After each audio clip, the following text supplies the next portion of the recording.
Hi all, good morning.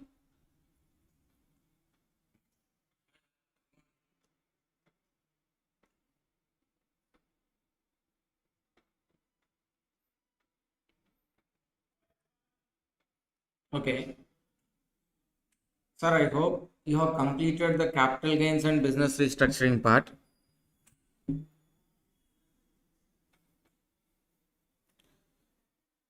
Sir, assessment of company's topic, you cannot get clarity if you don't listen to the PGPP part. Capital gain parts, yes, it is needed at places, but the most important topic here is like about PGPP. So PGPP should be definitely completed before you listening to the assessment of companies. Okay, sir, actually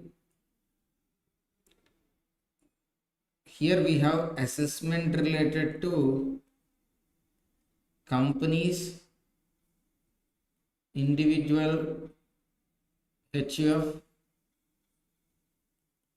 trust also. Sir, individual and HUF, yes. Individual and HUF, yes, will be covering at many places. Companies related is the focus, no. Trust will discuss it as a separate chapter, sir. It's a separate chapter. I'll upload it separately because I've seen in the mock test paper June 2025 there are questions on trust. So trust part also I'll upload, but that separately other than the schedule. See, now we are going with the assessment of companies. I hope you still remember the PGBP provisions. Okay. See for here assessment of companies we have three sections. Section 115 BA, Section 115 BAA, Section 115 BA. We have three sections. These three sections are relevant to assessment of companies only. Okay. So usually for companies, what are the tax rates? There are two types of companies. One is domestic company. The other one is like foreign company. Domestic companies, the tax rate, like let's say previous year 22-23. Turnover is like within 400 crores, then the tax rate is 25%. In other case, the tax rate is like 30%. For a foreign company, irrespective of turnover, the tax rate is like 35%. Then surcharge rates also, let me bring it out once again. For domestic company, the surcharge rates are like where the total income is less than or equal to 1 crore nil, greater than 1 crore but less than or equal to 10 crores, then 7%. Greater than 10 crores, it is like 12%. Foreign companies, greater than 1 crore to less than or equal to 10 crores, it is like 2%. But it's greater than 10 crores, then the surcharge rates applicable to foreign companies are like 5%. 5%. Now see, sir, we have certain optional tax rates also to the companies. Optional tax rates. These optional tax rates are under the new regime. Okay, sir, one more thing, let me clarify you. For individual HUF, AOP, BOI, AJP, the new rates now where it is like 115 BAC is the default regime. But for companies, it's not the new rates are the default. For companies, old rates are only old regime. This 25-30% ones are there now. Those are only the default regime. The new rates are optional regime only. New rates are like what? Optional regime only. See, 115 BA, BAA, BAB. First we'll go with 115 BA. When a person can come under 115 BA, sir, this is about 115 BA. It should be a domestic company plus manufacturing company set up on or after 1st April 2016. On or after 1st April 2016. Okay, then what is the tax rate? 25% tax rate, surcharge 7% or 12 depending on the total income, and the cess 4%. So it's like normal. There's no difference here between business income or other incomes. On all the incomes, the tax rate remains 25%, surcharge 7%, or 12 depending on normal levels. Total income above 1 crore na 7%, above 10 crores na 12%. That's the surcharge. Then other incomes. Sir, here actually when you are following the BCCA book, sir, one particular correction, sir. Here, this other income shall not come here. Okay, this is strike off here. Here you should write the other incomes. Other incomes na. Sir, for business incomes we said like what 25%, such as 7% or 12%, and then such at a rate of 4%.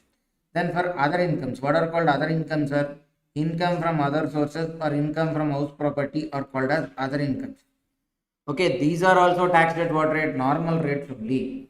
Tax rates on business income is these rates. Tax rates on other incomes is like what? Normal rates. Tax rate, normal rates. Normal rates na, it depends on whether the company turnover is more than 400 crores or less than 400 crores. Less than 400 crores na, then 25 only. Otherwise 30. Okay, this is here. Then special rate incomes. What are special rate incomes, sir? Special rate incomes na 111A, 112, 112A, capital gains and all. Okay, they are again taxed at special rates only. They are again taxed at special rates only. So let me 115BA. Okay, SSC should be what? A domestic company plus manufacturing. Domestic plus manufacturing. Domestic plus manufacturing. What are the tax rates there? 115BA if I was opted on business income, on 112A, 112, 111A, and on other incomes. On business income, 25% is the tax rate, such as normal only. 112A, 112 on the special rates. On other incomes, normal rates. Normal rates na, like it depends on the company. Whether to the company 20%, 25 is applicable or 30% applicable. Based on that, it depends. Other. Then MAT. Yes. Even in the 115BA also MAT is applicable and MAT credit can be set off. Okay. But deductions are not allowed. Certain deductions are not allowed from PGBP. What are those? Additional depreciation can't be claimed. So how much is the additional depreciation? So 20% for whom? Manufacturing companies. What are the conditions? It shouldn't be an used asset either in India or outside India, not a road transport vehicle, not office vehicles, or not which were used in the guest house or residential premises. And the last one is like on which the 100% deduction is not available. 32 AD is not significant now.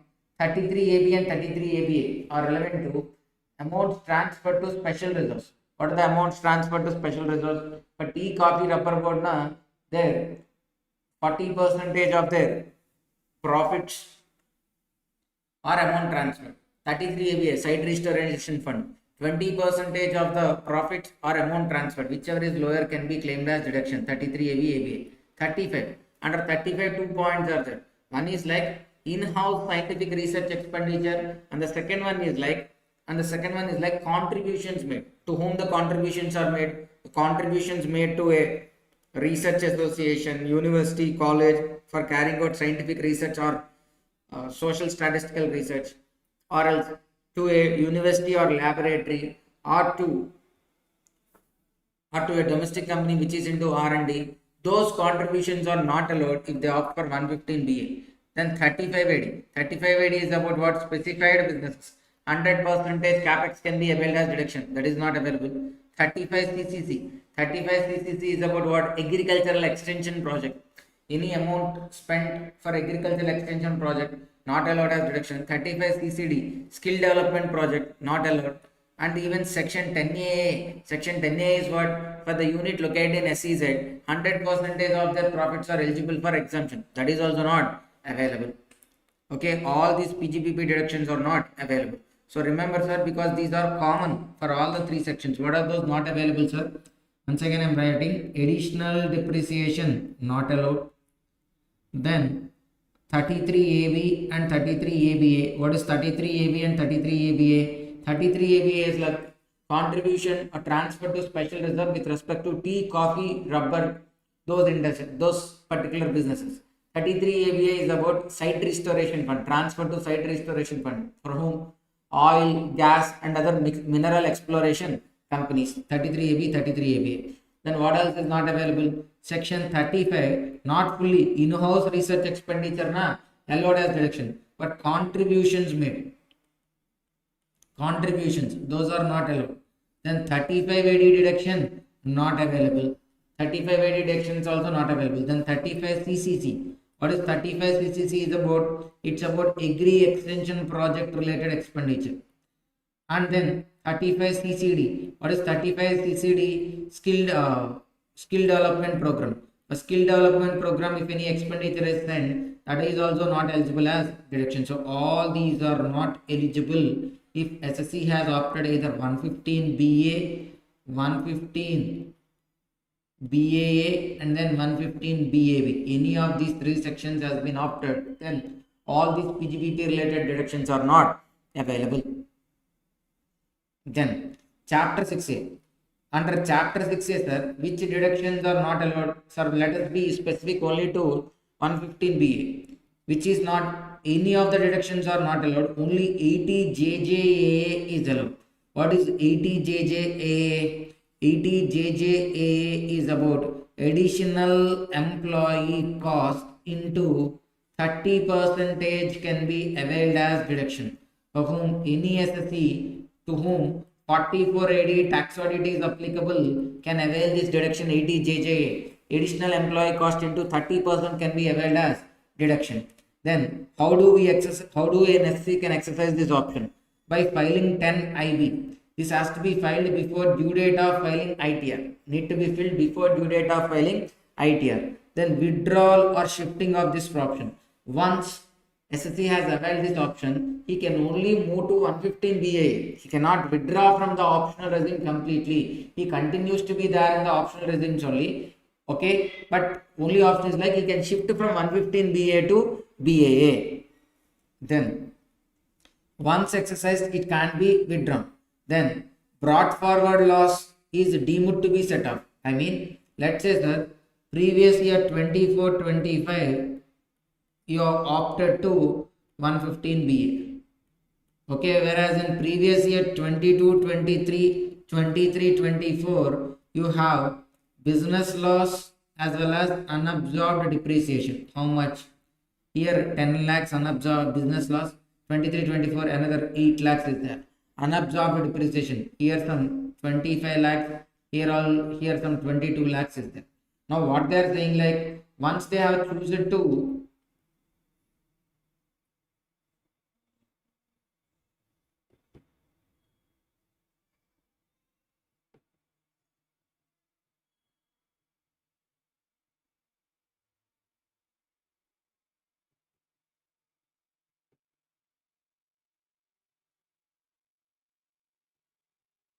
okay, so now what is the points are here?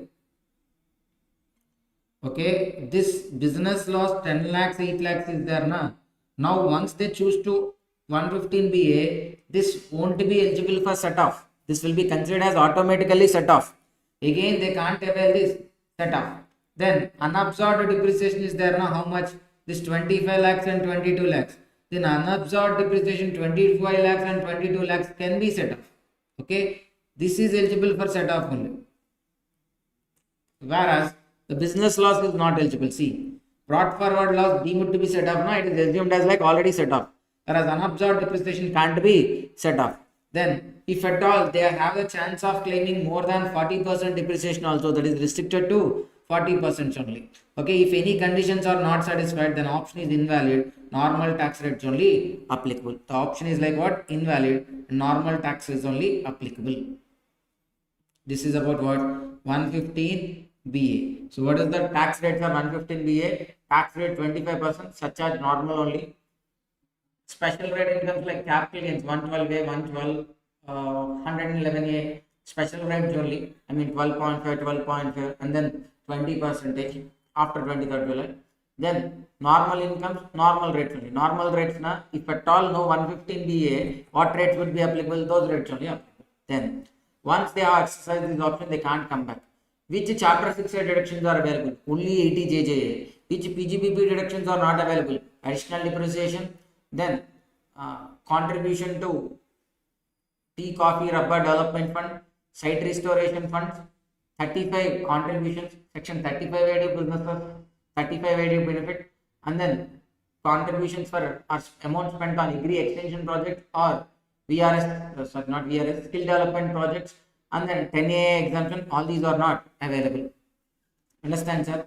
If any brought forward loss of previous years is there, that can be brought forward, that can be set, that can't be set up. Unabsorbed depreciation is eligible for set off. This is 115 BA. Then 115 BA. What is 115 BA says, sir? It applicable to a domestic company. So under BAA, there is no requirement of being a manufacturing company. It could be just domestic company. Okay. Then what is the tax rate, sir? Tax rate 22%. But the surcharge is like flat at 10%. It's not like based on or linked to total income. Irrespective of total income, the surcharge rate would remain how much, sir? 10%. The surcharge rate would remain 10%. And then cess at a rate of 4%. Overall, it comes to effectively how much? 25.168%. The surcharge is fixed here, irrespective of total income. Then other incomes. Even though other incomes also taxable at what? Business incomes only. Okay, I mean here under 115 BAA, except special rate incomes, all other incomes taxable at same rates only. 22 such as 10% plus 4%. Whereas special rate incomes now, they are taxable at special rates. I mean 12.5% on capital gains long term, 20% on short term capital gains on listed equity shares, units of EOF and all. Then 10% is the surcharge plus 4% is the cess. And then if a person has opted 115 BAA, then MAT concept not applicable, and the previous MAT credit, if any, is there also not eligible for set off. MAT not applicable and previous MAT credit is also not eligible for set off. Okay, so let me write down, sir. 115 BAA. What are the tax rates? Business income, other income, and then special rate chargeable income. Okay, what is the tax rate, sir? Business income 22%, other income also 22%, special income, no special rates like 12.5%, or it could be 20%. Then surcharge common on all of them 10% only, and then cess also common at a rate of 4%, 4%, 4%. 115 BA. MAT applicable? No. If a person has chosen the 115 BA, MAT is not applicable. And past MAT grades, if any, there is also not eligible for set off. MAT grades are also not eligible for set off. Then, what are the chapter 6 deductions allowable? 80 JJA, AA, 80 LA, and ATM. What are the three, sir? 80 JJAA, I mean that additional employee cost. Then 80 LA. 80 LA is for whom, sir? Banks, financial institutions which are having offshore banking units are located in IFSC, International Finance Service Centers. For them, 80 LA deduction is available. Then ATM. ATM is about what? Intercorporate dividend. Dividend received or dividend paid. Whichever is lower can be claimed as deduction. 80 JJA, 80 LA, ATM. Okay, only these three deductions are available. And PGBP related, same as like 115 BA only.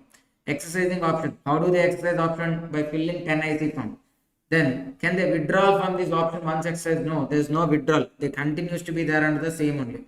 Okay, then brought forward loss and unabsorbed depreciation both deemed to be set off. See, if you once opt for 115 BAA, in the past years, if you have any unabsorbed depreciation or business loss, then you cannot brought forward and you cannot set off now. That will be considered as already set off. Okay, it's gone only. Then depreciation, no such concept. And then if conditions are not satisfied, then option becomes invalid and normal tax only applicable. Sir, you remember the tax rates, right? Hello, all, respond everybody.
Okay, now we are moving on to the last section, sir. 115 BAB. 115 BAB. What is 115 BAB, sir? 115 BAB is like the SSC should be a domestic company, manufacturing company, domestic plus manufacturing company, and it should have been set up and registered on or after 1st October 2019 to 31st March 2024. That means today if you start a company, then you can't be under 115 BAB. So you have started when, sir? 1st October 2019 to 31st March 2024. So from 1st April 2024, if any person wants to start, he can't be under 115 BAB. So what else the option? He could either 115 BAA, 115 BAA or 115 BA. Understand, sir? Then what are the tax rates, sir? If a person has choose 10 percentage is the 15 percentage is the tax rate, surcharge rate 10 percentage flat, and cess at a rate of 4 percentage. Remember, sir, even if any short-term capital gain arising on sale of depreciable asset, on that also 15% tax rate is only applicable. Okay, even on short-term capital gains arising on sale of depreciable assets also, what is the tax rate? 15 percentage. Okay, so total is how much? 17.16%. Then just strike off these 2 points, sir. Here we should write. Okay, what is the point? On other incomes, what is the tax rate there? If a person has chosen 115 BAB, on other incomes, what is the tax rate? On other incomes, the tax rate is like 22 percentage plus surcharge 10 percentage plus cess at a rate of 4 percentage. If they have capital gains kind of income 111, 111A, 112A, 112, then the tax is at special rates plus 10 percentage surcharge plus 4 percentage cess. Plus 4 percentage cess. Now let me write down, sir, again once again. 115 BAB.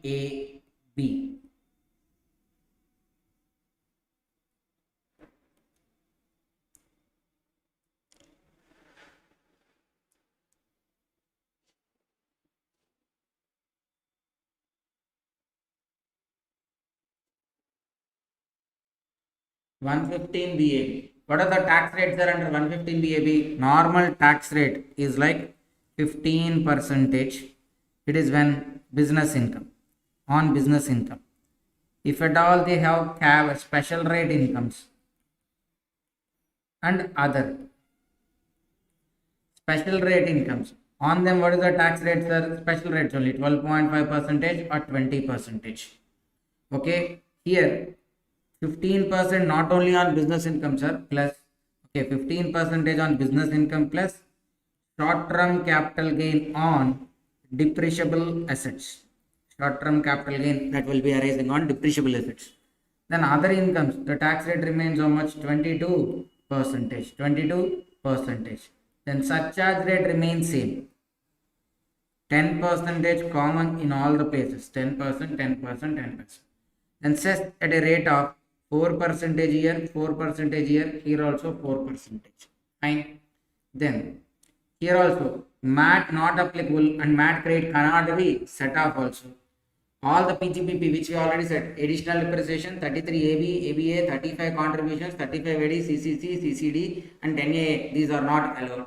80 CC, which deductions are allowed, sir? Only 80 JJA and ATM. Sir, why not 80 LA? Sir, here manufacturing companies, bank is not a manufacturing company. That's why 80 LA is not allowed. Whereas if you remember 115 BAA, it's just domestic company.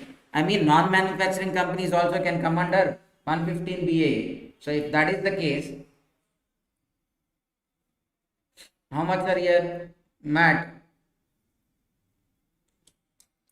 Okay, MAT not applicable, MAT rate cannot be set up. So here no banks are allowed now. That's why how much, sir, here? Sorry, ETLA is not applicable. Then how to file this option? This option can be exercised by filling 10 ID. Then withdrawal not possible. Brought forward loss on unabsorbed depreciation both deemed to be set off. Depreciation not applicable. If conditions not satisfied, then it will be considered as like what? Section 115 BA is like what? Same as like that. Option is invalid and normal tax provisions only applicable. Now, for 115 BAB, sir, additional points. Following business activities are not treated as manufacturing or production. What? If you are developing a computer software, then it's not a manufacturing activity. Mining, conversion of marble blocks into slabs, bottling of gas into cylinders, printing books, production of films, or any other business. This does not come under manufacturing or production. So they are not eligible for what? 115 BAB. Then business shouldn't be formed by way of splitting up or transfer of existing business. However, sir, you cannot form this 115 BAB just by splitting up or transferring the existing business. How it has to be formed, sir? Business should not be formed by way of splitting up or transferring the existing business. It should be a new business formed.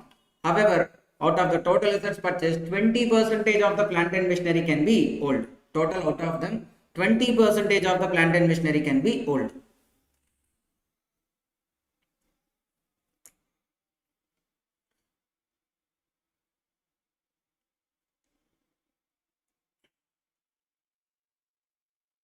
One 15 QB, sir. Taxation of buyback. Buyback of shares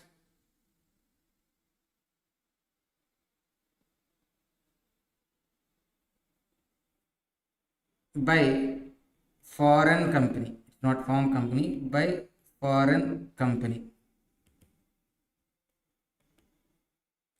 Buyback of shares by foreign company. For company, it's not taxable, but for shareholder, capital gains under section 46A is applicable. Buyback of specified securities by company. Again, for company, it is not taxable. For shareholder, it is like taxable. Then, buyback of shares by domestic company before 1st October 24 and after 1st October 24. Amount, sir, it's not AMT. Amount distributed at buyback, you should take minus amount received at the time of issue. Then there will be what? Additional income.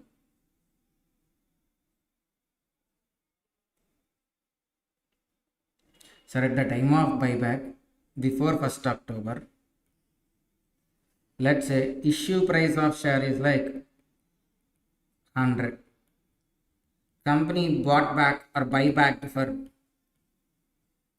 company buyback for 500. So if you subtract 500 minus 100, how much, sir? It is like 400. This 400 is what? Additional income. Additional income. On this, the company has to pay a tax at what? 20% tax plus 12% surcharge plus 4% cess on this 400. Tax on buyback shall be paid by company within how many days, sir? 14 days from date of payment of consideration. If not, interest at a rate of 1% is applicable. Okay, and then to the shareholder, it is what? Exempted. Since it is taxed to the company, it is exempted to the shareholder. Then buyback, if it has happened on or after 1st October 2024. If it is on or after 1st October 2024, to the company it is not taxable. And to the shareholder, it is taxable as what? Dividend. Okay, it is considered as what? Deemed dividend to the shareholder, and it is taxable to the company. So, what is the impact of buyback, sir? Let me write down or summarize here. Buyback of shares by what company? Domestic company. Okay, two cases.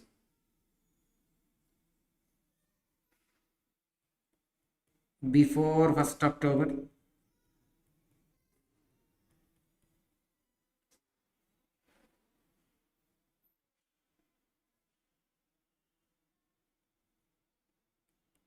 on or after 1st October.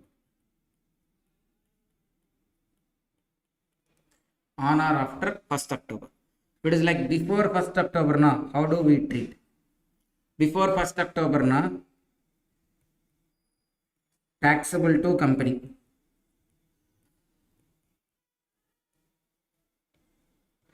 Exempt to shareholder.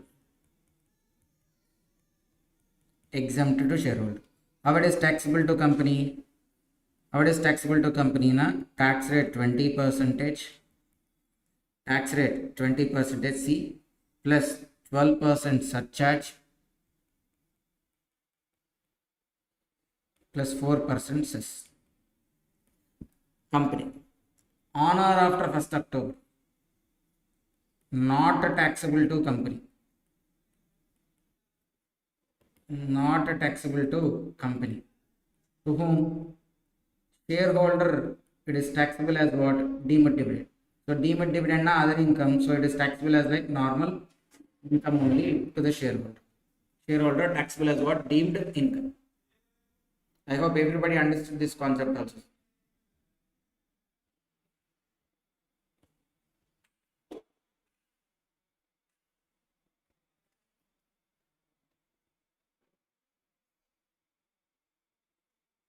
Then we are moving on to section 115 BBF. Sir, before we proceed further, actually the next concept is MAT na. Before going further, I think we can solve a question on assessment of companies. We'll go back to the workbook, we'll solve that question and then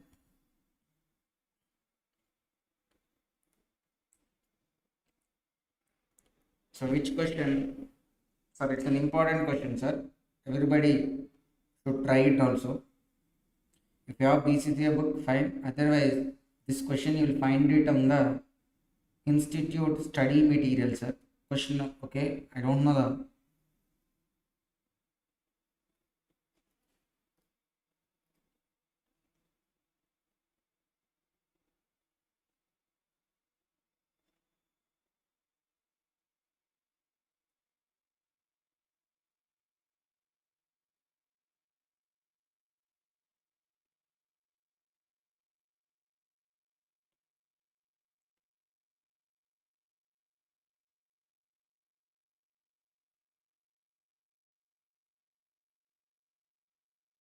It's a lengthy question, sir, but still it's worth solving. Covers so many points. It's worth solving, sir. This question. Okay, it's a holistic question which covers many points. Okay.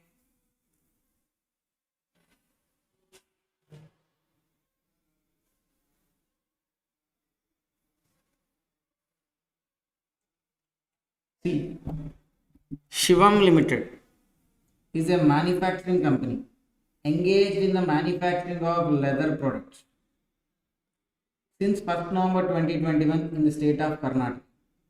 As per statement of P&L for the year ended 31st March 2025, the company showed how much profits are 1 crore 20 lakhs after debiting or crediting the following items. So again, the PGBP model question standard. Okay, and we are following which approach, sir? P&L approach. Why? Because they are given the profit. So what we need to do? We need to do the adjustments. First one, the opening and closing stock for the year are like 55 lakhs and 54 lakhs respectively. How much is the opening stock, sir? 55 lakhs and 54 lakhs respectively. Opening stock was overvalued by 10% and closing stock was undervalued by 10%. Quickly, sir, tell what to be done. Sir, when the opening stock is overvalued, opening stock and profit are like enemies. Opening stock overvalued, increased, profit decreased. So to make that normal, what to do, sir? This profit we should add. How much, sir? If 55 lakhs equals to 110 percentage, 100 percentage equals to how much? 50. So 5 lakhs with respect to opening stock, what we should do? Add. Then 54 lakhs. Closing stock undervalued by 54 lakhs. Sir, closing stock and profit are like friends. Closing stock undervalued came down. Even the profit also came down. Okay, now to make it normal, what we should do? Profit we should add. How much? Okay, if 54 lakhs equals to 90 percentage, then 100 percentage equals to how much? 60 lakhs. So how much we should add here? 6 lakhs. So overall, with respect to opening stock and closing stock adjustment, how much you should add? 11 lakhs you should add. 11 lakhs you should add. Then, first point. Second one, sir. Shivam Limited paid 10 lakhs in foreign currency as sales commission during the year without deducting TDS to Mr. John, a citizen of USA and non-resident, for procuring orders from outside India. So if you remember the PGBP questions, we had the same exact point there also. There also I said the same point. When the payment is made to non-resident, interest, royalty, fee for technical service, salary, you should deduct TDS. And other amounts, if they are paying, then you should check whether it is an income taxable in India or not. Sir, here they paid sales commission outside India. That's not. And for procuring orders outside India, so it's not accrued in India, so nothing to be done. Then 45,000 paid in cash to Mr. Raj, employee of company at the time of his retirement. Sir, again, if you remember the 40A, there what we said, in excess of 10,000, if any payment is made, this is allowed. But there are exceptions there. To a farmer, agriculture related, if any paid, okay, it's allowed. And to banks, government, if they paid, allowed. If it is paid on a holiday, or if the on that place no bank or nothing is there, then also it is available. But last one, sir, if any payment is made with respect to gratuity or any retirement amounts up to 50,000, no problem. So this is also not a problem. So no action. No action. Here also no action. Then here if you see, sir, profit on sale of 2,000 shares of ABC Limited, a listed company, 3,50,000. So what is the profit, sir? 3,50,000. These shares were sold on 7th October for 250 per share. Highest is like 175. Said shares were acquired for 75. STD paid both at the time of purchase and sale. Sir, first what they have did, this 3,50,000 they have credited. And we understood this is related to what? Capital gains. So first to calculate business income, what we should do? This 3,50,000 we should subtract, because credit side, not related to PGBP. Okay, all the incomes which are not taxable under that PGBP will exclude. So we'll be subtracting them. 3,50,000 minus we should do here. Then short-term capital gain derived from transfer of capital asset on which no depreciation is allowed. So this also 75,000. What happened? Credited to P&L. So what we should do? This 75,000 also we should subtract, because this is taxable under that capital gain. Sir, how do we calculate? That we do separately, sir. First our job is to do what? We need to calculate business income or PGBP income. Then we'll go back again to the other heads incomes. So this 3,50,000 we subtracted, and separately again we'll calculate capital gains. This 75,000 subtract. Then profit of 6 lakhs on sale of plot of land. Again, plot of land also is what? A capital gain related only. So this 6 lakhs also what we should do? Subtract. And we'll calculate capital gain separately. Okay.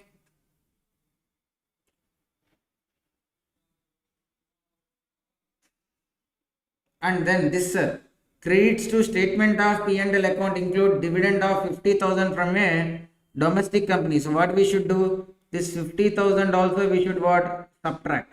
We should what? Subtract. Why? Dividend is taxable under which head? IFOS. So we should do what? Subtract.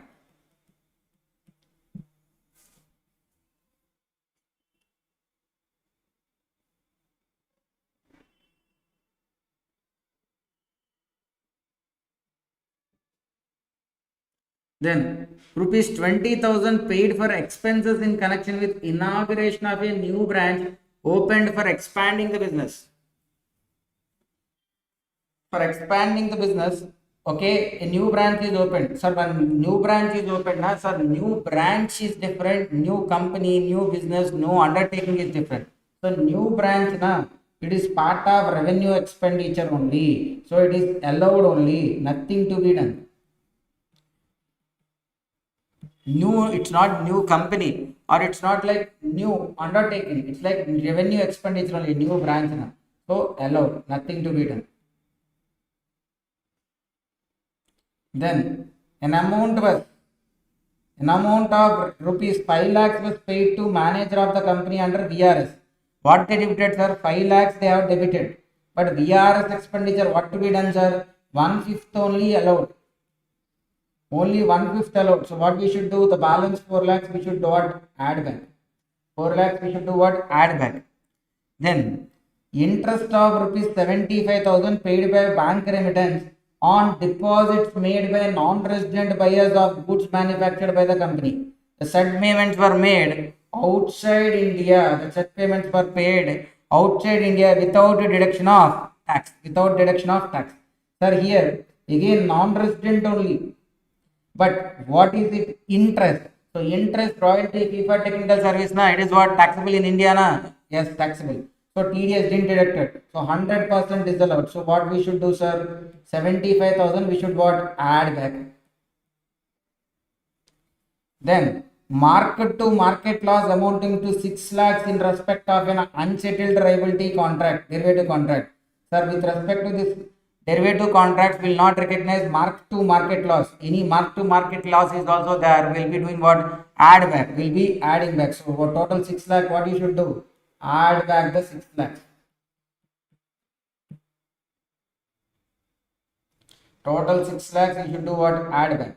Then a contribution of rupees 2,50,000 is made to a scientific laboratory functioning at the national level with a specific direction for use of the amount for scientific research program approved by the prescribed authority. So this is what section 35 related contributions. Okay, so we need to check whether company has opted for old regime or new regime. If it is new regime, then this deduction is not available. If you could see, sir, in the bottom they said what? The company has opted, okay,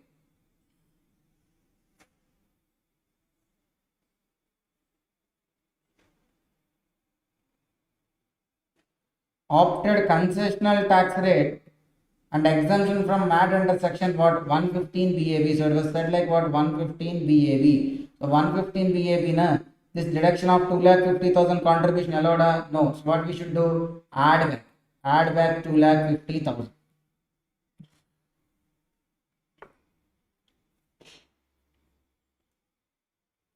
So all these items we are did. Now, depreciation on tangible fixed assets as per books of accounts is 2,20,000. Additional depreciation. Depreciation on tangible fixed assets as per books of accounts 2,20,000. What we do? Add back. Whereas depreciation on as per income tax act, what we should do, sir? 2,60,000 we should subtract. And then company has acquired on 15th November 2024 new machinery for how much? 20 lakhs. And put to use the same date. Sir, 15th November it has purchased. More than 180 days or less than 180 days?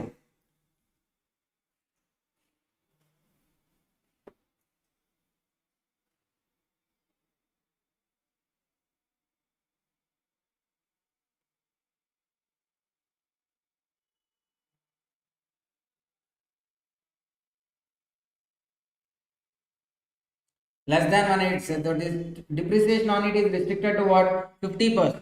And then actually on a new machine, since it is a manufacturing company, both additional depreciation and normal depreciation both are allowed. But since it has opted 115 BAB, additional depreciation not required. So what we should do?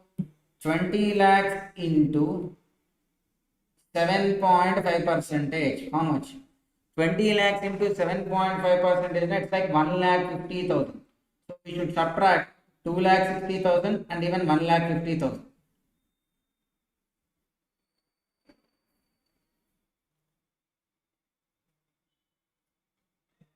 Then during the financial year 24-25, the company has employed 56 additional employees. All those employees contribute to recognized provident fund. 39 out of 56 employees joined on 1st June on a salary of 15,000. 14 joined on 1st July, salary 45,000. 3 joined for a salary of 22,000. The salary of 9 employees who joined were being settled by bearer checks. Audit under 44 audit has been done before due date. Sir, here all this information is related to what? 80JJAA deduction.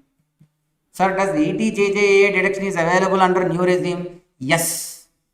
Yes, if an SSC has opted for 115 BAA, BAB, any of the additional 80JJA is available. So first, how many additional employees are joined, sir? 56.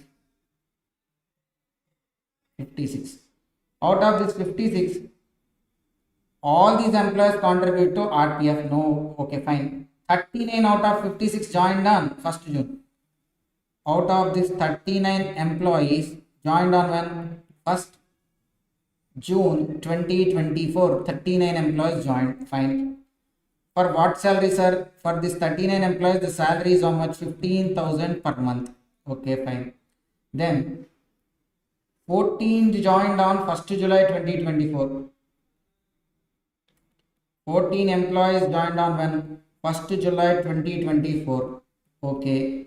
For them, what is the salary paid, sir? 45,700. 45,700 per month. Sir, if you remember 80JJAA for an employee where the monthly emoluments paid are more than 25,000 per month, then they are not eligible for deduction. So this 14 employees we shall not consider. Then how many else are there, sir? 39, 53, and then 3 joined on 1st November. 3 employees joined on what? 1st November 2024. What is the salary of them, sir? 22,000 per month. 22,000 per month. Okay. Sir, if you remember the number of days to be worked, sir, usually to get 80JJ deduction, they should have worked 240 days in a year. 240 days. However, if they belongs to leather, apparel industries and all, 150 days is also fine. Here, which industry, sir? It is like leather products. So 150 days is fine. So whether they worked 150 days or not, November, December, January, February, March, yes, they worked for 150 days. So these are eligible. Then this. Okay, then the salaries of 9 employees who joined on 1st June. Sir, out of this 39, 9 employees. Okay, what happened to the 9 employees? It was paid through bearer. Sir, again they are not eligible. Why? The salary should have been paid through account pay check, account pay draft or electronic clearing system. Then only they are considered. So out of 39, again 9 disqualified. So how many are there? 30 employees into 15,000 per month into how many months, sir? 1st June joined 10 months. Then here 3 employees into 22,000 into 5 months. This 2 you should calculate. Then we'll get the additional employee cost. The total of this is what? Additional employee cost. On this, how much is deduction available, sir? Into 30% is available as deduction. This is 45 lakhs.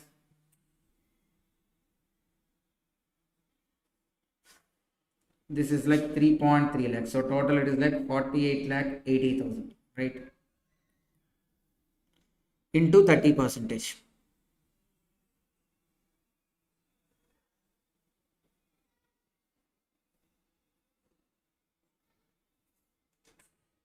Then one more important point, sir, here. Sir, here they said what?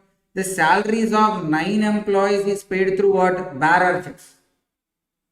The salaries of 9 employees is paid through what? Bearer check. Sir, if any salary means expense only, na, paid through account pay check. This is most of the students will do mistake here, sir. What the point here? The salary of 9 employees was paid through bearer checks. 9 employees, now how much, sir? 9 into 15,000 into 10 months. 9 into 15,000 into 10 months. Okay, so 1,50,000 into 9.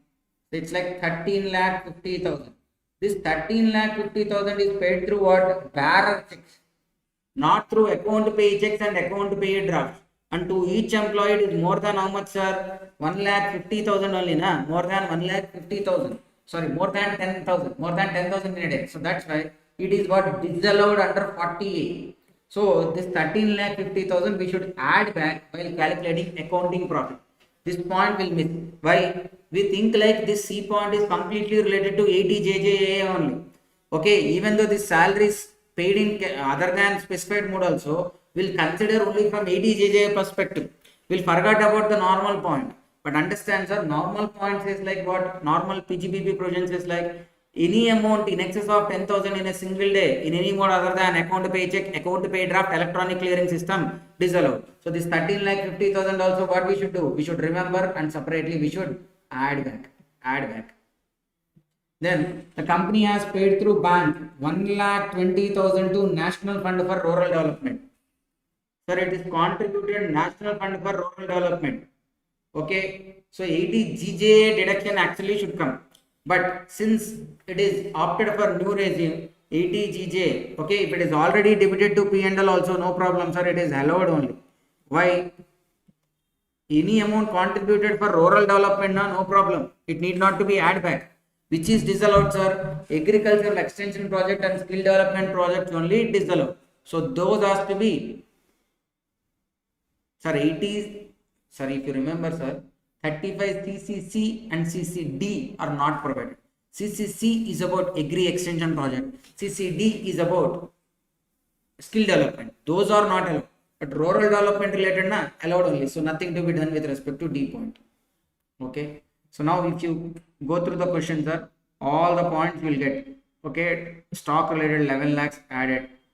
Sales commission nothing done. Retirement nothing done. Inauguration of new branch nothing done. Then there's one more point, sir, somewhere.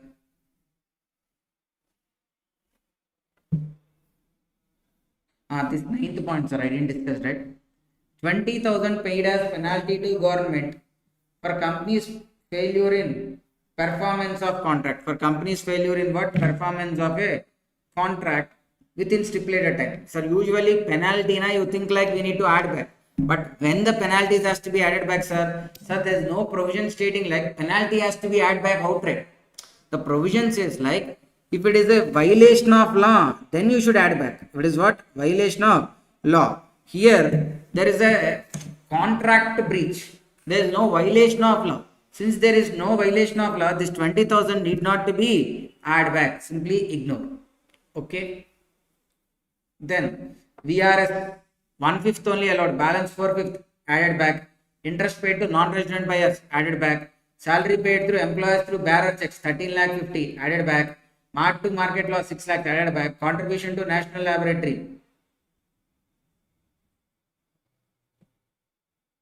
This 35 related one. Okay, add back. Then depreciation added back, whereas again the additional normal depreciation and normal depreciation calculated again 4 lakh 10 subtracted. Then profit on sale of shares, short term capital gain, profit on sale of plot of land, dividend received, contribution to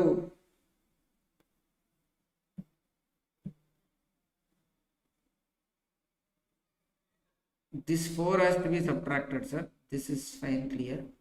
Why they have subtracted contribution to fund for nation? The point is, sir, simple.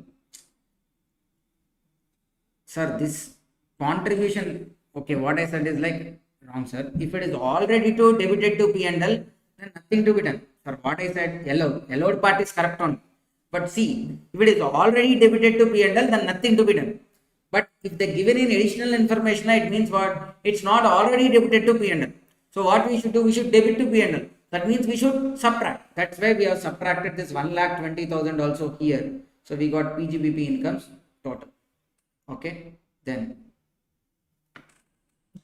capital gain is also there, sir. Capital gain points we'll see now. Okay. Previously what we did, just capital gain points we set aside. We didn't calculate it. Now see. Sir, if you already listened to the capital gains chapter, sir, these points would be easy for you. If you didn't listen to the capital gains, then sorry.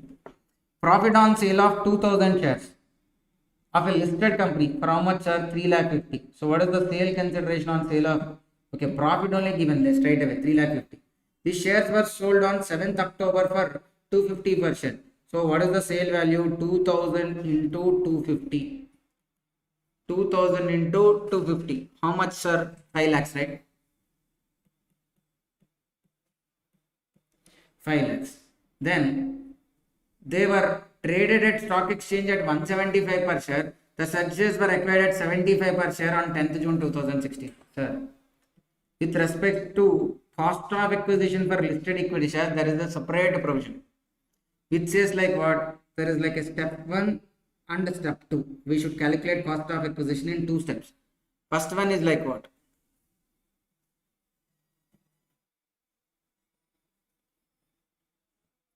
sale consideration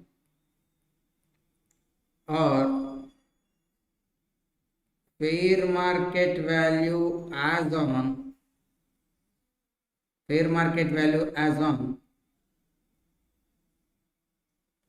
1st February 2018. Fair market value as on 1st February, sorry, 31st January. Okay, 31st January 2018. This is the provision, sir. It's not like I am writing. The provision itself is like what? You should take sale consideration or fair market value as on 31st Jan 2018. Sale consideration of 5 lakhs. Or fair market value as on 31st Jan 2018 means how much, sir? 175. So 200 into 175. Whichever is lower. Now tell 200 into 175 is how much? Then step 2, what we should do? Step 1 or original cost of acquisition. Original cost of acquisition, whichever is higher. So what is the original cost of acquisition? 75%. So 200 into 75. How much? 1,50,000.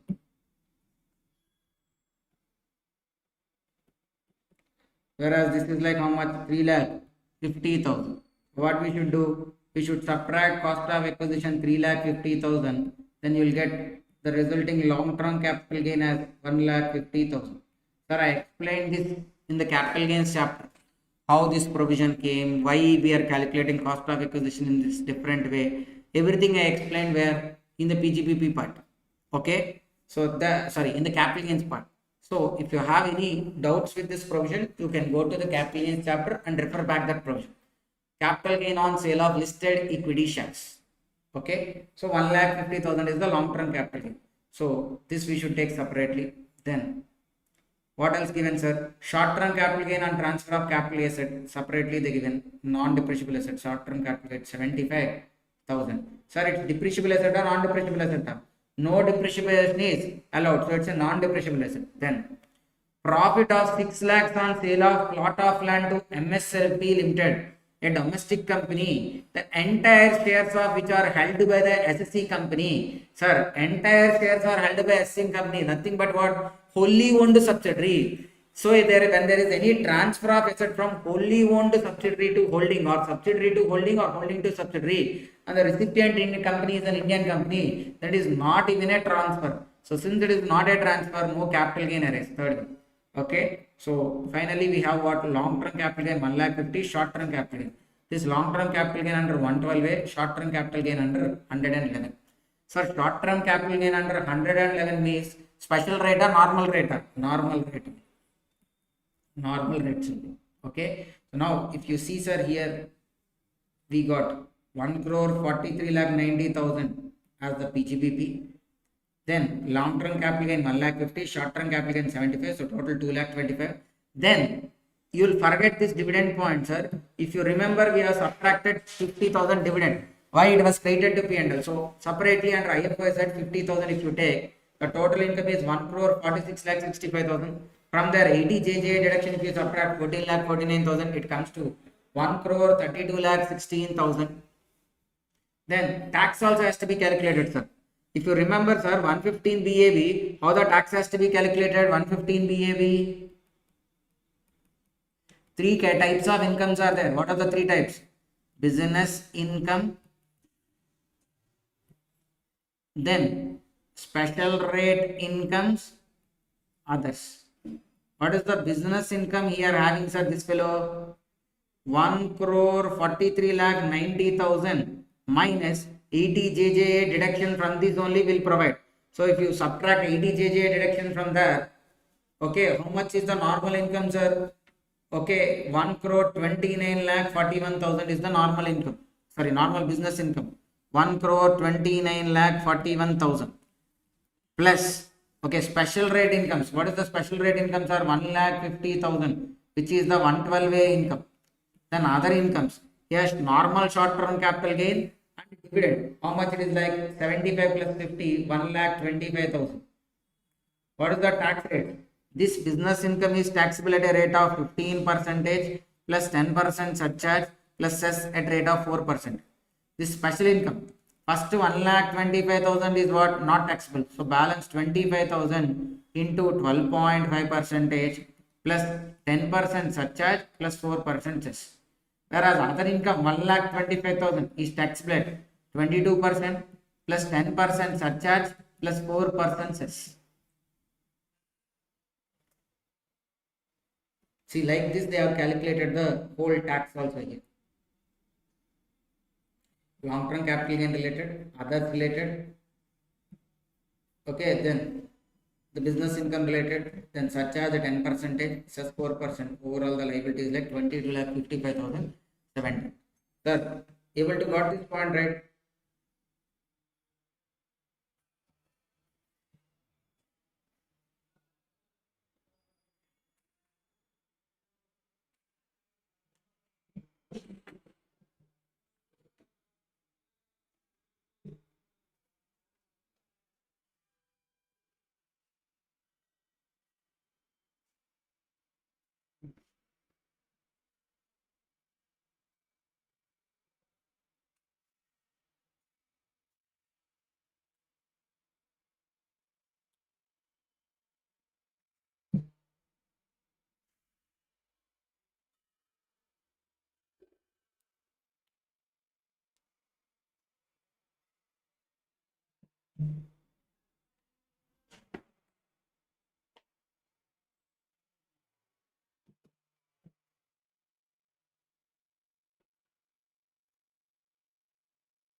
Okay, shall we proceed further, sir? Respond.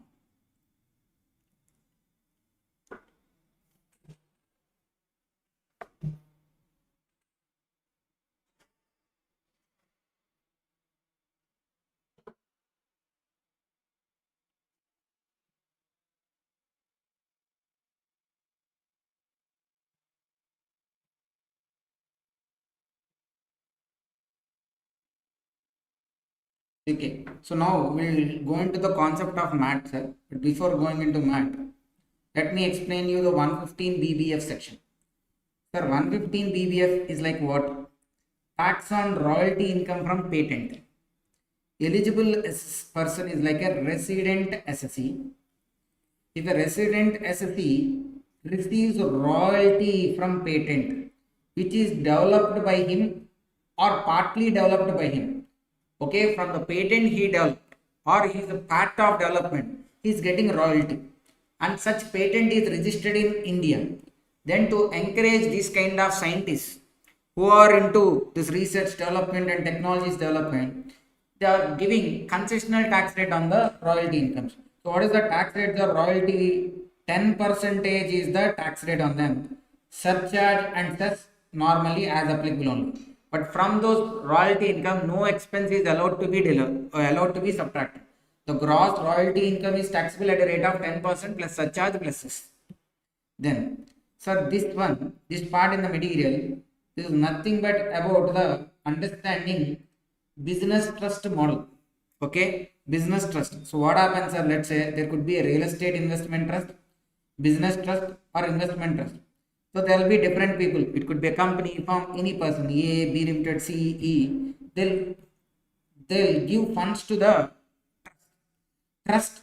Since it received funds, okay, it gives units to the unit holder. It gives units to the unit holder. And again, what trust will do? Trust will start a special purpose vehicle, usually a company. Sir, again, understand. A trust, a business trust, investment trust, it's not like it will only start one company. It may start multiple companies based on the number of ventures it is doing, number of projects it is handling. Okay, now let's say a special purpose vehicle. One may constructed a road. So now for construction of that road, it will be getting the toll collections. Okay, that would be the income for one SPV.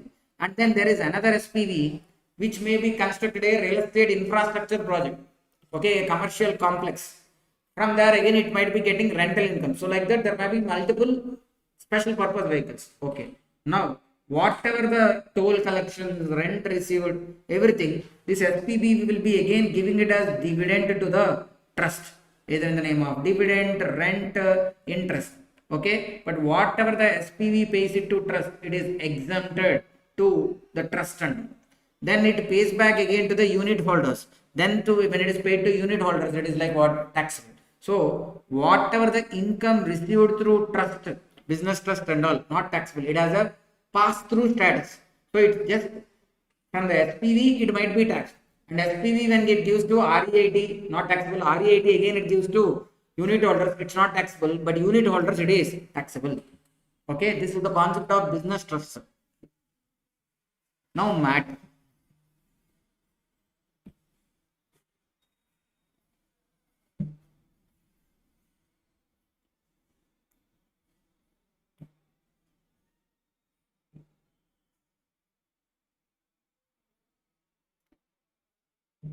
So I don't know, sir, how many of you know why MAT has been introduced.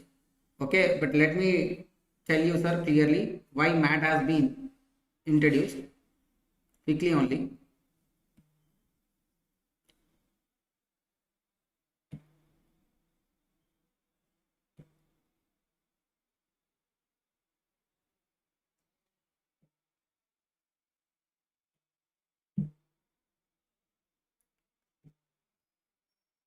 Why MAT has been introduced, sir?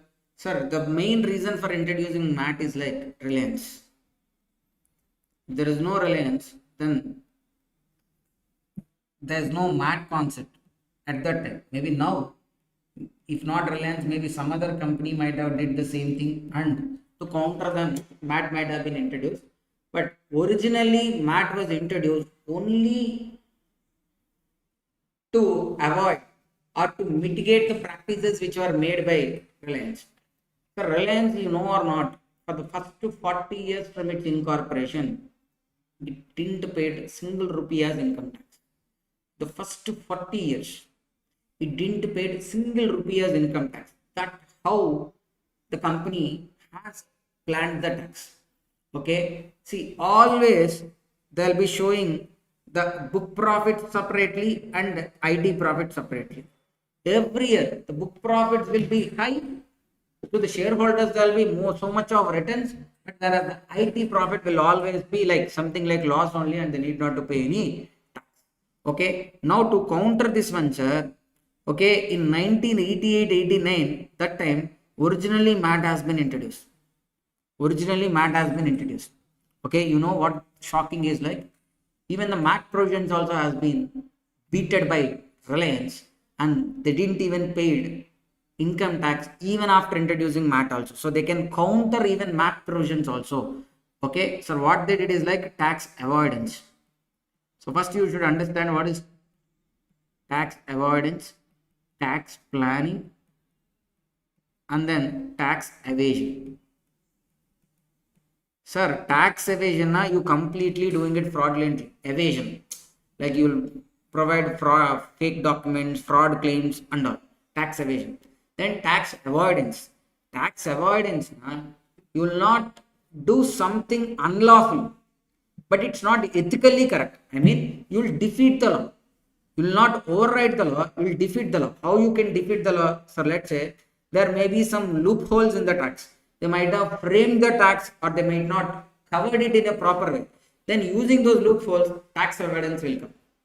Whereas tax planning is the normally encouraged one, like we claiming ADC deductions, ATD deductions, or 10A exemptions. Those things will come under the proper tax plan. Tax avoidance, we using the loopholes and getting a tax advantage. Okay, tax planning is long term, sir. Why? Because the government also has no problem when you do tax plan. But tax avoidance is happening because what? Because government couldn't frame such provision in a proper way, so that you are exploiting that opportunity and getting the tax advantage. So maybe not now. In the coming 1 year, 2 years, government will identify it, and then they'll come up with an amended provision, so that you will not have the chance of doing tax avoidance. Okay. So what Reliance did here is like tax avoidance. It was introduced as a form of minimum corporate tax. But still, even with the MAT also, they cannot do. Sir, why na? Because that time, sir, when initially they introduced MAT, these adjustments to be made to the book profit concept is not there. They just said like, take your book profit and calculate this percentage as tax and pay that. Or the normal income tax related computations profit into normal tax, whichever is higher you need to pay. That's what is that. There are no these adjustments to be made to book profit. So since no adjustments are laid, okay, they simply used and exploited the issue. Sir, I am not going in depth, sir. Okay, they beat the MAT province.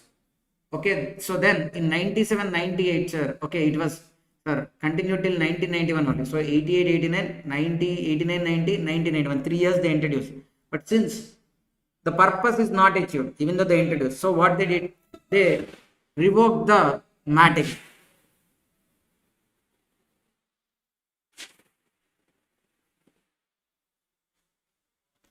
They revoked the MAT. Okay.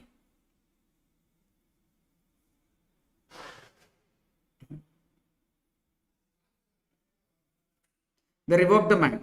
And then, sir, again in 97, 98, that time, finance minister like Chidambaram, he introduced again MAT, okay, with the current name. So previously it is like MCT, now they introduced with the name MAT. And then he included this part. Like for the book profit, whatever they reported, will not take it blindly. For that, we'll do certain adjustments and that adjusted book profit will take. Okay, understand, sir? Okay. So with this, sir, so much the MAT has been now advanced, okay, with covering all those loopholes. But then again, for the last time, even after this 1997 8 MAT also has been again defeated by Reliance. Okay, they again counter this part. But again, the latter year 88, 98, 99, they made another set of adjustments. Okay, so finally from 98, 99, Reliance started paying income tax. Okay, so MAT applicable to whom? Domestic companies, foreign companies. Domestic companies as well as foreign companies. Domestic companies include both closely held companies, widely held companies. Foreign companies include both closely held companies and widely held companies. To whom MAT is not applicable? MAT is not applicable to life insurance businesses. MAT not applicable to life insurance business. Next, MAT not applicable to companies which has opted 115 BAA and 115 BAB. If they opted 115 BAA or 115 BAB, then MAT is not applicable. MAT is not applicable if such company is a foreign company and then with that country, let's say sir, this foreign company is in Italy. Now let's say India has a DTA with that country, India doesn't have a DTA with that country. If India has no DTA and such company is also not required to be registered in India, then MAT not apply. If that company is in Italy, that with Italy we have DTA and such foreign company is having no PE in India, PE in a permanent establishment in India. So where we can learn the permanent establishment concept, sir? Permanent establishment concept we can learn in the chapter DTA. Okay. So if this is the case, again, MAT is not applicable. So, okay, if MAT applies, what is the tax payable? How to apply, sir? Where tax payable as per normal provisions is less than 15% of the book profit. Sorry. We'll take the normal total income. Total income, some X amount on the tax plus surcharge you do. Plus cess you do. And then again here, you will take the total, you will take the book profit.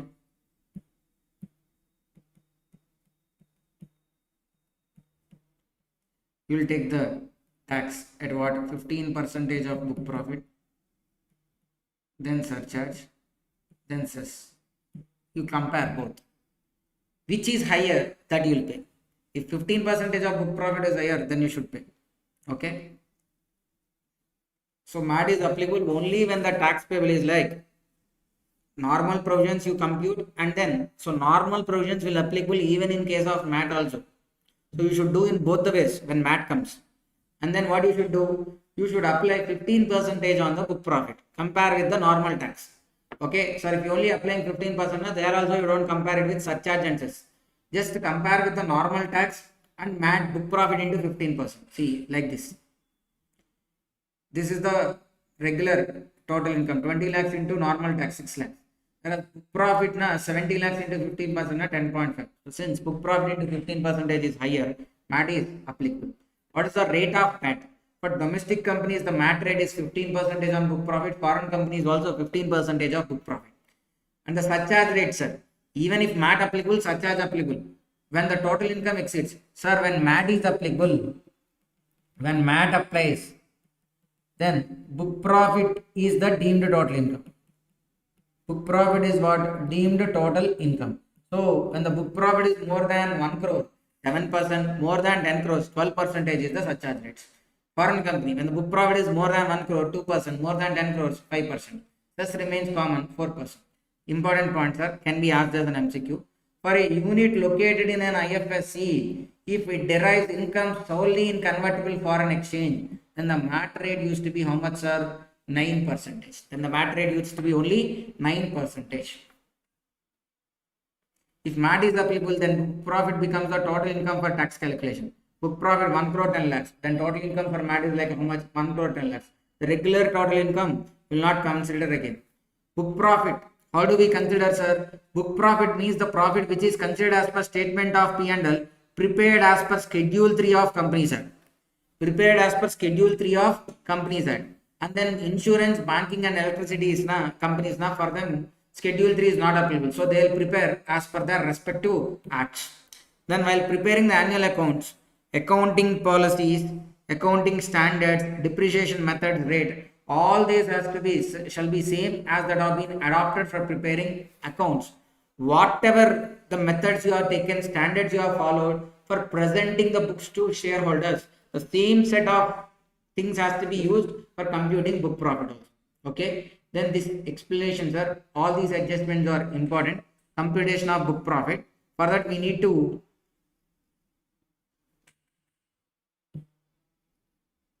do certain additions and subtractions. Sir, how many adjustments are there to be added? 14 items. How many items to be subtracted? 11 items. Except this 14 or 11 items, nothing else you can add or you can subtract to the book profit. Sir, what usual confusion will come means you have to do the sum same in two ways, because in both the places you will start with accounting profit.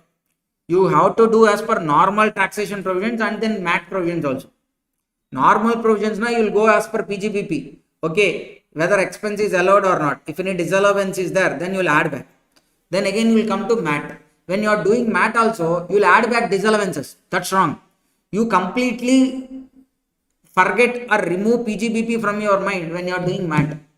What you should do, only these 14 items, if they were there in the P&L, add. If these 11 items are there credited to P&L, then subtract. Only these 14 and 11 items. Other normal PGBP adjustments are not related to you. Okay, first one. What is that they said, sir? Total depreciation debited to P&L account. What you have to do, sir? Add. Whereas depreciation as per books, except on revaluation of assets, what you should do? Subtract. Except on revaluation of assets, what you should do? Subtract. Okay, so let me give you one example.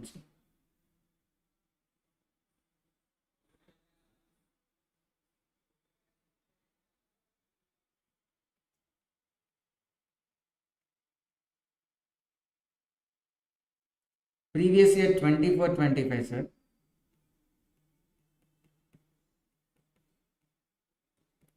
They have building of value 5 lakhs. But then it is revalued to 10 lakhs. Revalued to 10 lakhs. Building valued 5 lakhs, revalued to 10 lakhs. Now, how much is the revaluation? The profits are they are made 5 lakhs increase made na. 5 lakhs increase they have made na. Now what will be the entry? There will be two ways, sir. Now straight away one is like, what will be the entry? You will be adding asset cost because of revaluation. Asset account debit 5 lakhs to revaluation reserve 5 lakhs.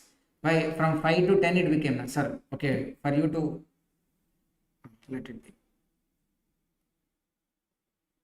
Original cost 5 lakhs plus revaluation another 5 lakhs. This is one type. Scenario one type. Second type, what it could be done? Asset account debit 5 lakhs. Instead of crediting to revaluation reserve, they might have credited to P&L account 5 lakhs. This is another scenario. Scene 2. Now in both the cases, what happened, sir? Post revaluation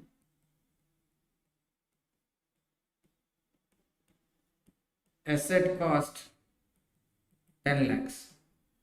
Before how much, sir? 5 lakhs. Let's say they are following for the accounting purpose 10% SL. So 10 lakhs into 10%, now how much they would have charged as depreciation, sir? 1 lakh. Okay, so not 10% also, I'll take it as like 8%. 80,000 is the depreciation on revalued asset. If it is there is no revaluation, 5 lakhs into 8%, now it is how much? Only 40,000. So 80,000 what they did actually debited to P&L.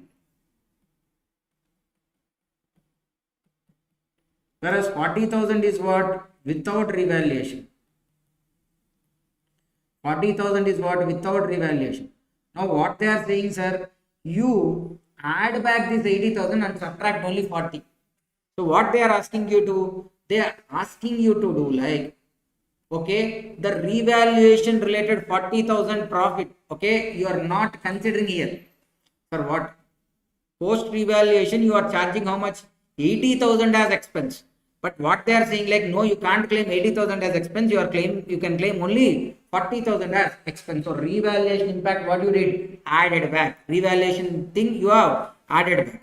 In another way, sir, the revaluation profit we have how much? 5 lakhs. Okay, this profit 5 lakhs is not taxed. So usually, how reserve will be created, sir? The reserve will be created through profit. After tax, if any profit is there, that will transfer to reserve. But revaluation reserve is one thing which is created without taxing, because there is an asset increase and the corresponding revaluation reserve increase. So whatever is the amount in revaluation reserve 5 lakhs, this was not yet taxed. But what happens now? If they charge increased depreciation, okay, without taxing the increased amount, they are charging increased expense. Sir, this concept logic is little complicated, sir. Sir, I have 5 lakhs revaluation profit. 5 lakhs revaluation profit. Is it taxed? No. Without taxing, straight away asset increase, this also increased, created. Now what we are saying, like, since this profit is, if this profit is taxed, then 80,000 if you claimed expense is also fine. So what we are saying here, so revaluation is not a realized gain. So we don't want to consider the impact of revaluation now. That's why we'll take only the normal depreciation, the revalued depreciation, total depreciation will add back, and the depreciation without revaluation will subtract. Okay, most important points are many questions that will be there.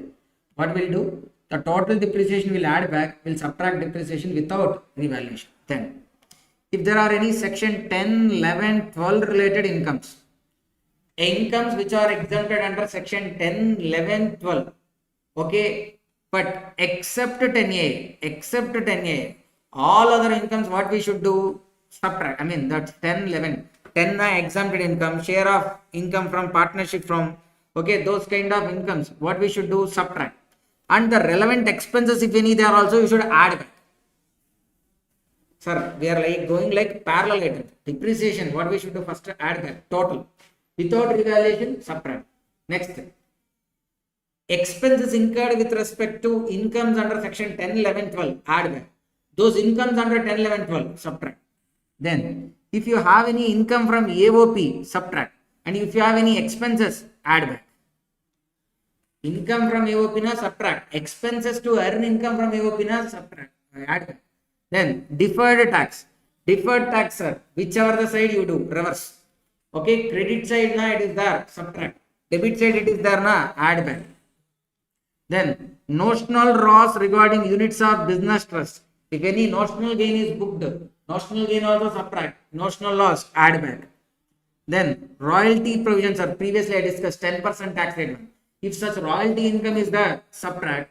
Royalty income expense for income from royalty under section 115 BBF, what you should do? Add back. So it's royalty income you should subtract, the relevant expenses add back. Any amount withdrawn from reserve, subtract. Any amount transferred to reserve, add back. Sorry, 8 points as of now. Let me tell you once again the 8 points. First one is what? Depreciation.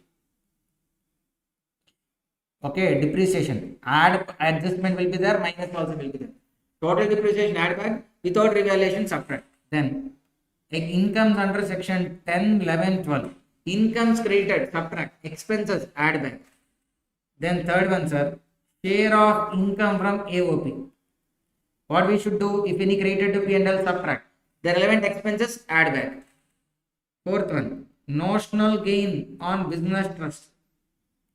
Notional gain related to business trust, subtract. Notional loss, na, add back. Notional gain or loss. Then fifth one, sir. Fifth one is related to what? Deferred tax. If there is any deferred tax credited to P&L, subtract. Debited to P&L, add back. Then sixth one, royalty income. 115 BBF. Okay, what we should do? That income you subtract. Expenses, add back. Then seventh one, any amount withdrawn from reserves. Any amount withdrawn from reserve, subtract. With any amount transferred to reserve, add back. 7 points. Done, sir. First 7 points done. 8th point, sir, I'll discuss towards the end. 8th point, I'll discuss towards the end. Then 9th point. If any income of foreign companies from capital gains, interest, royalty, dividend, where the tax rate is like less than 15%. Any income of foreign companies from where, sir? Capital gain on securities, interest, royalty, dividend, where the tax rate is 15%. Okay, all these you need to subtract. The relevant expenses, if any are there, add back. Relevant expenses, add back.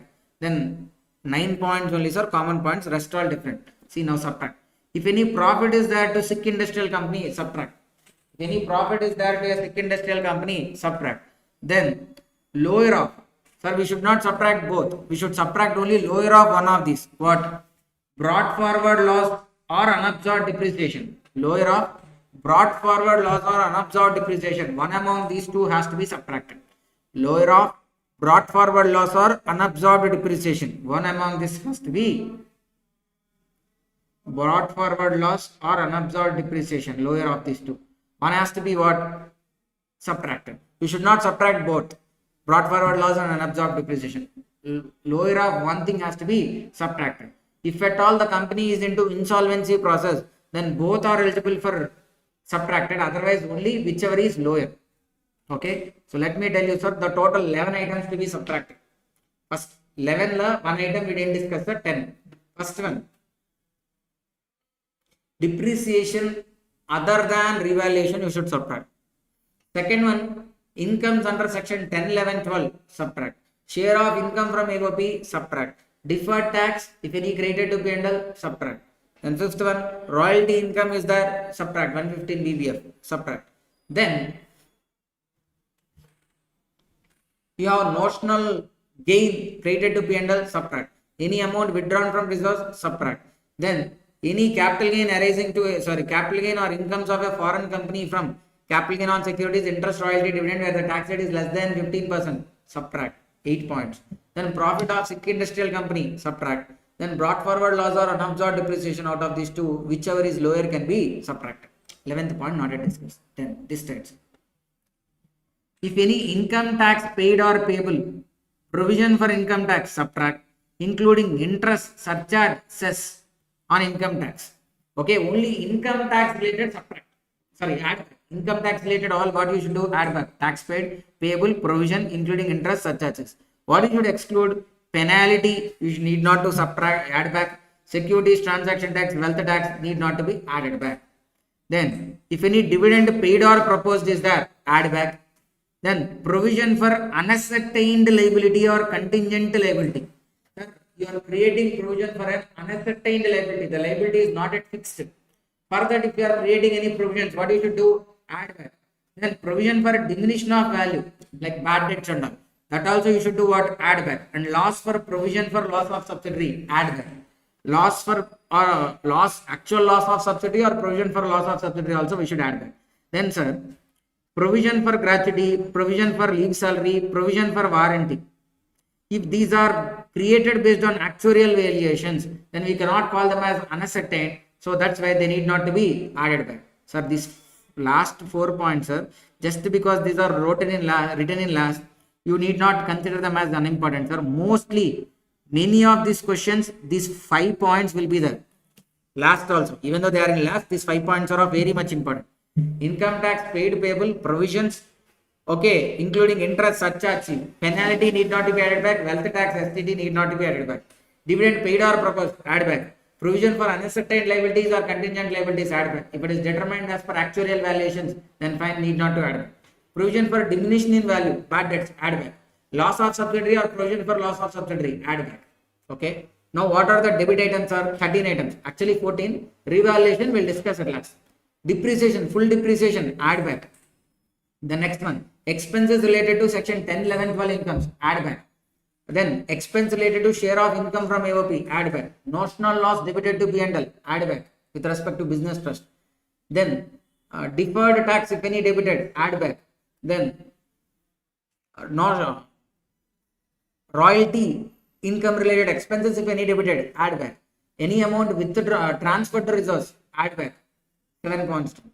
Then any expenses related to foreign company on capital gains or interest royalty fee for technical services which are taxable at less than 15%, add back. Okay, then 8 points method. Now income tax paid proposed, sick industry is on left side, Swati. Sick industry is related to subtraction. Then income tax paid payable, provision for income tax including interest surcharge, add back. Dividend paid or proposed, add back. Provision for unascertained liability, contingent liability, add back. Provision for diminution of value of asset, bad debt, add back. Then loss or provision for loss of a subsidiary also, add back.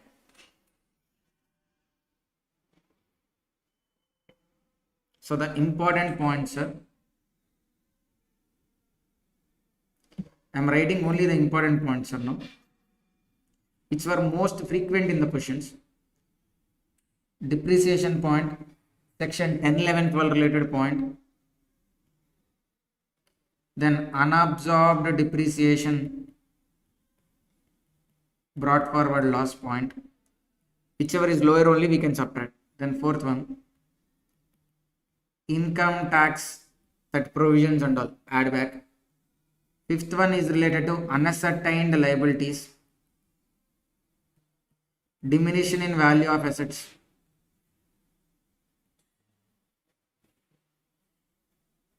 Then loss of subsidiary or provision for loss of subsidiary. Okay, then even dividend point, and then deferred tax point. These come most frequently, sir. These points, deferred tax point. Okay. Now, sir, we'll discuss about the last one. Transfer of revaluation reserve to the extent of depreciation on revaluation of assets. Okay. So now, if you remember the previous first one, sir, what we have did? Building revalued from 5 lakhs to 10 lakhs. Okay, what they have done? Asset account debit 5 lakhs to revaluation reserve, straight away they have did what? 5 lakhs. Okay. Sir, this scenario 2, if they have did asset account debit 5 lakhs and to P&L account straight away 5 lakhs if they have credited,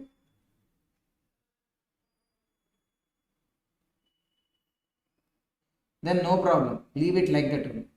If at all they didn't credit it, okay, this is not a problem. Okay. So how they have revalued the assets, sir?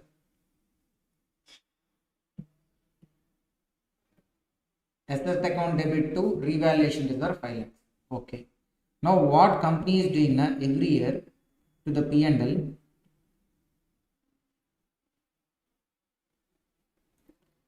Depreciation they are charging 80,000. This is what including revaluation.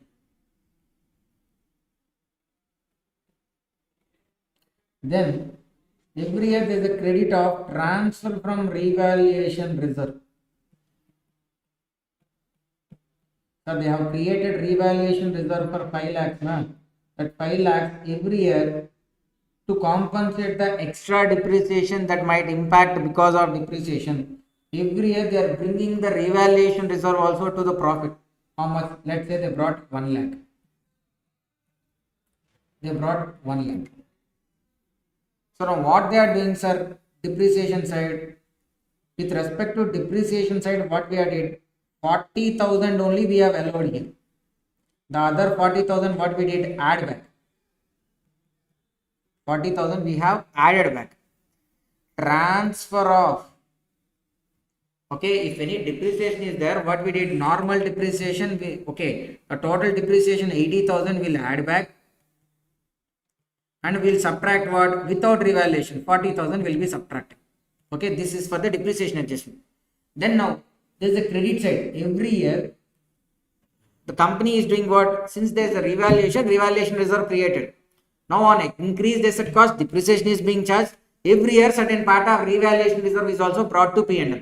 Now if this revaluation reserve 1 lakh is brought to P&L, whether it can be there in the P&L or not. So what they are saying, see now, transfer of revaluation reserve, you should do what, subtract. But what, to the extent of depreciation on revaluation of assets, to the extent of revaluation on depreciable assets. So I mean, you should subtract 40,000 only. The balance 60,000, it could be there. Okay, how much you should subtract per year? 40,000. You cannot subtract total 1 lakh. Okay, from revaluation reserve, the total amount credited to P&L is 1 lakh, but you need not to subtract everything. How much you should subtract? Only the revaluation reserve, okay, that was transferred to P&L to the extent of depreciation on revaluation of assets. What is the extent of depreciation on revaluation of assets, sir? 40.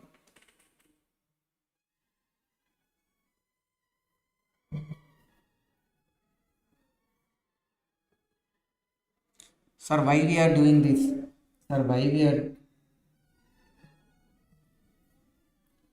are doing this now? We are completely ignoring the impact of revaluation, because here they claim 80,000 extra 40,000 expense.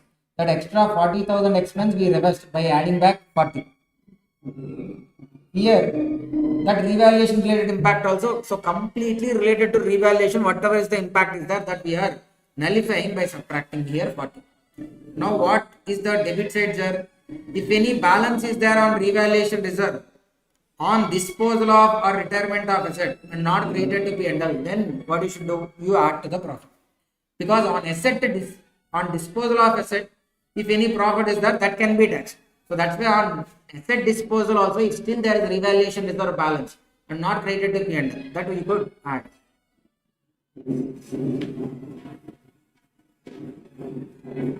Sir, one second, sir.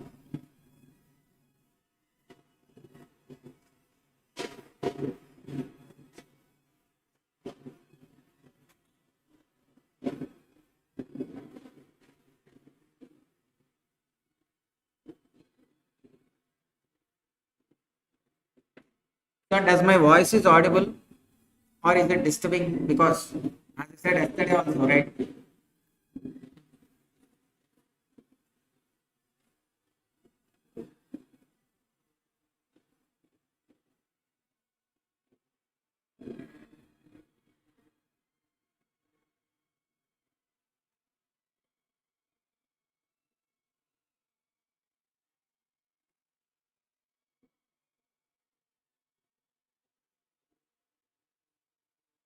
So please confirm me whether my voice is like clear or it's like disturbing. because outside the marriage is going on, marriage related. So started playing those things, band and all. Voice is clear for you. If no disturbance is coming, then we can continue.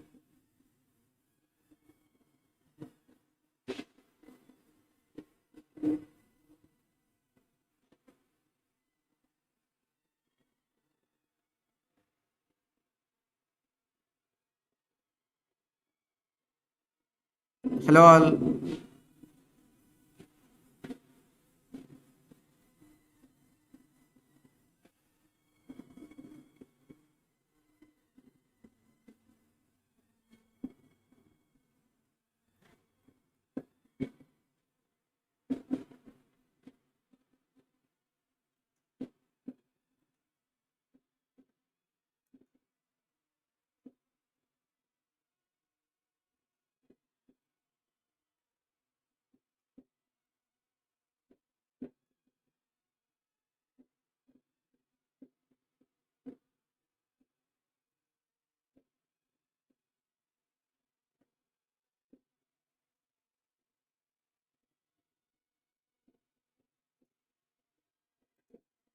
Okay.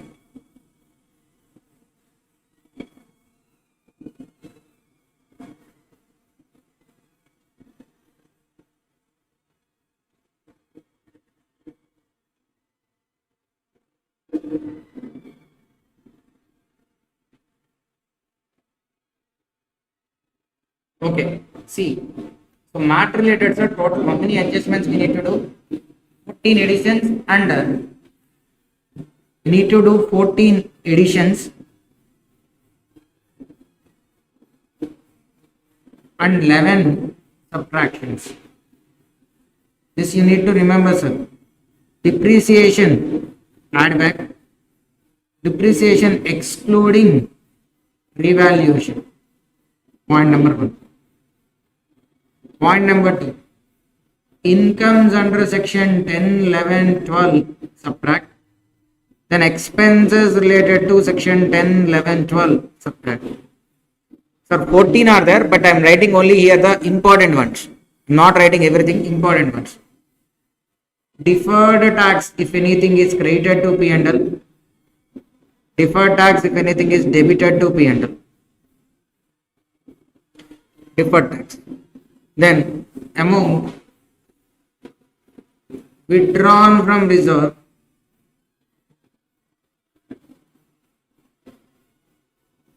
amount transferred to reserve. Fifth one, amount transferred from revaluation reserve, but only to the extent of what? To the extent of depreciation on revalued assets. To the extent of depreciation on revalued assets, you should what? Subtract. Okay, then any amount lying in revaluation reserve on disposal of asset, then we should do what? Add. Sixth one.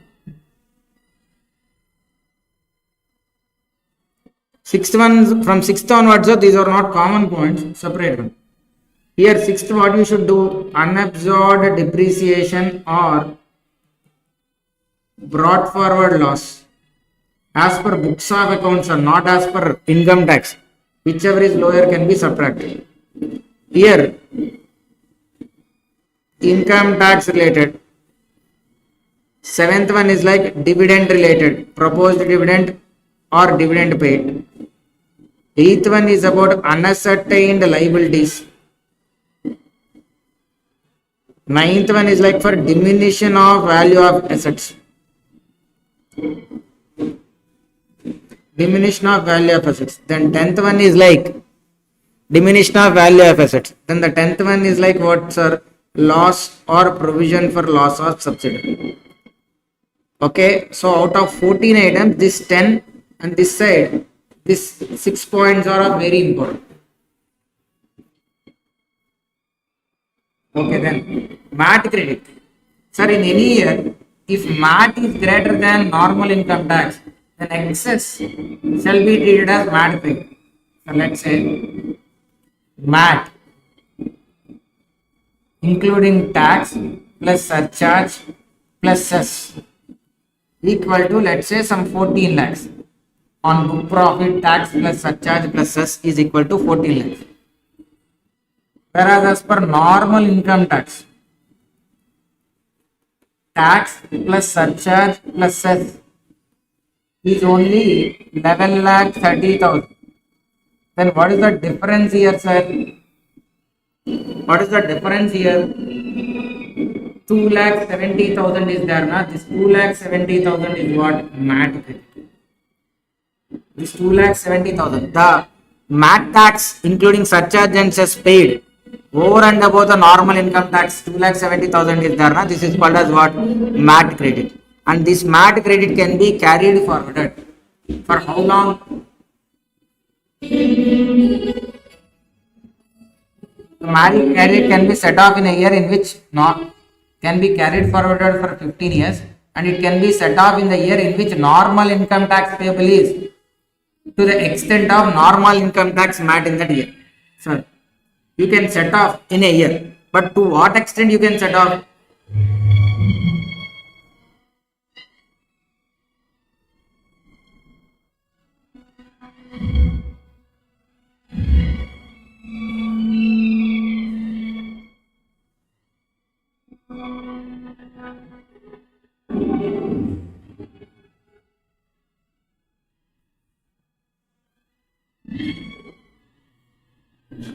See, year 1, they have 40 lakhs loss, so no tax paid. Whereas as per MAT, book profit is 20 lakhs. On 20 lakhs, when they calculate tax at a rate of 15%, tax is 3 lakhs, cess 4%.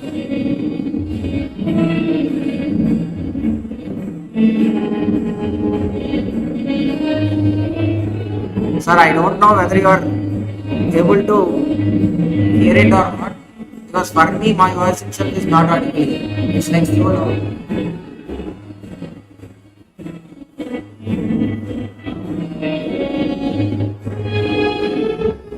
The noise is big. That's the reason actually I cancelled the class also yesterday.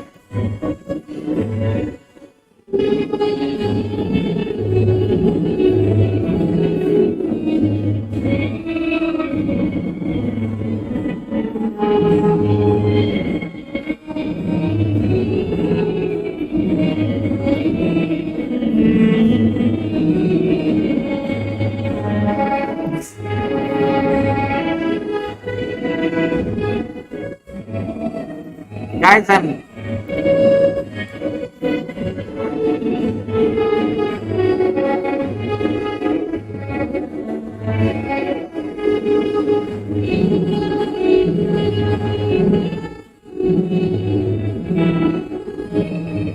okay, sorry, I'm closing the session for now. I'll come back once this thing completes. Sorry, guys.